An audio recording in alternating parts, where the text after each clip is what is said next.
Guys, mahilig ba kayo sa Korean food? Particularly ang samgyeopsal, yung unlimited na samgyeopsal with your friends and family members. How about mahilig ka rin ba sa Filipino na food or Kapampangan dishes na pinaghalo-halong may mga meat? Pwede kang kumain ng fish, seafood, pwede ka rin kumain ng kuhol. Tapos, unlimited din yung dessert like yung mga leche flan, kakanin. Tapos may mga fruits. At ang isa pa guys, only rin yung drinks ninyo. Kung oo ang hinahanap mo guys, baka ito na ang hinahanap mong lugar. May papasyalan tayo napakasulit na buffet restaurant dito sa Pampanga, ang Panadera de Kapampangan. Let's go guys!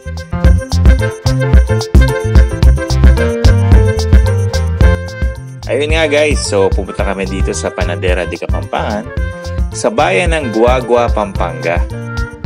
Tapos pagpasok mo, ang una mong mapapansin guys, may pagka-greenish yung area ng buffet restaurant na to. Siguro ang may-ari nito mahilig sa mga garden, so mapapansin mo may mga green na nakasabit.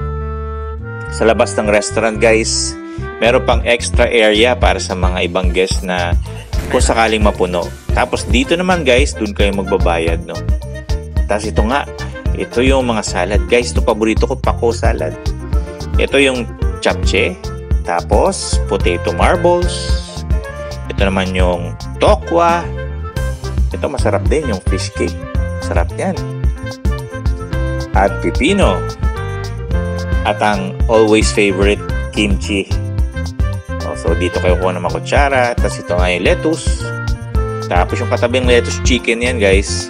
Beside the chicken, yung ordinary pork tsaka yung spicy pork. Ito naman yung mga Filipino food guys. Kung kumakain ka ng buro, napakasarap niyan. Tapos lagyan mo ng tilapia. Ito naman ang lumpia nila, masarap din. Fried chicken para sa mga bata, mahilig. Ito naman yung kanilang crispy crab.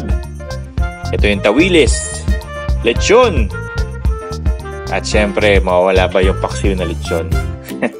Ito I think is kinda sisig. Dito naman ang kanilang beef with broccoli. Tapos ginataang baboy. Sarap din yan, bagong luto. Ginataang langka kung mahilig sa langka.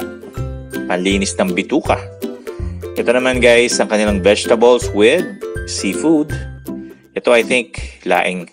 Ito naman vegetable with yung quail egg. Ito naman parang may spam. Ito naman yung kare-kare with balat.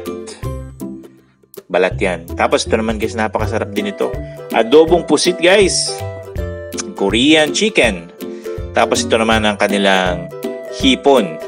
Yan. Ito, paborito ko rin ito guys, yung kuhol. Sarap yan. Tagal ko nilang takan yan. Sa dessert section naman tayo guys, ito may salad sila, no? May mga iba-iba pang halo dyan. Singkamas. Ito guys, masarap din yung parang ube. Tapos ito yung kakanin. Ito yung parang leche flan. Dami ko nakain yan guys. Grabe. Kailangan pigilin mo talaga sarili mo. I think ito mahan, tawag nila dito. Tapos ito parang halya. Sa mga health conscious, meron tayong fruits. Yan, karamihan pakwan. Yan. Tapos meron ding minatamis na saging. Sulit na to guys. Tapos may unlimited drinks pa. Ito iced tea. Tapos may blue tsaka green. Hindi ko lang alam ang tawag dyan. Pero iced tea masarap na guys. Sulit na sulit. Kahit bumalik-balik ka, merong reserve na ice dito. Kuha ka lang. Grabe. All in one sa isang only restaurant. So yun, kumain na kami. So with my family, kuya ko. Yan. Saya dyan. Guys, first plate. So, una akong kinuha. Siyempre, hipon. Tapos, burong kanin na may ampalaya. Lechon. Pako salad.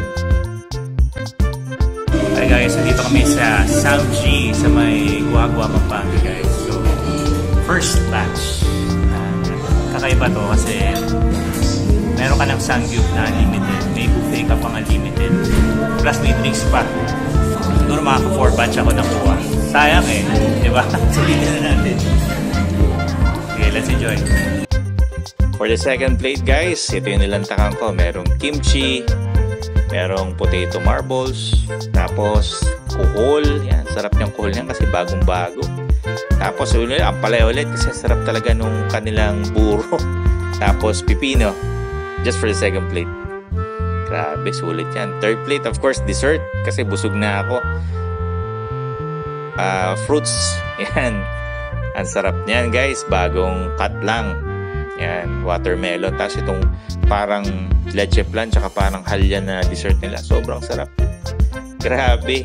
Lahat yan guys, unlimited. Dessert.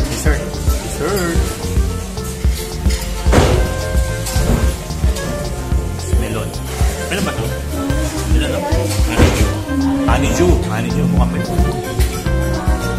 honeydew. Ang sarap.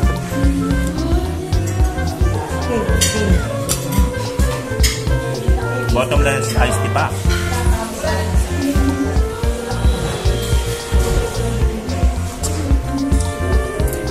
Kailangan mag-bike mamaya.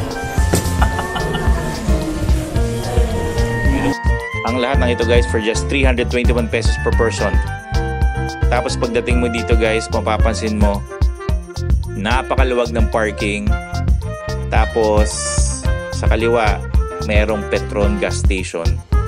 Tapos sa bandang kanan may makikita kang building na may malaking karatolang blue na Panadera de Kapampangan. So congratulations, you have arrived. So thank you sa lahat ng staff dito. Sobrang bait. Thank you guys. Babalik kami. Thank you so much. At lahat ng tanong may official page sila.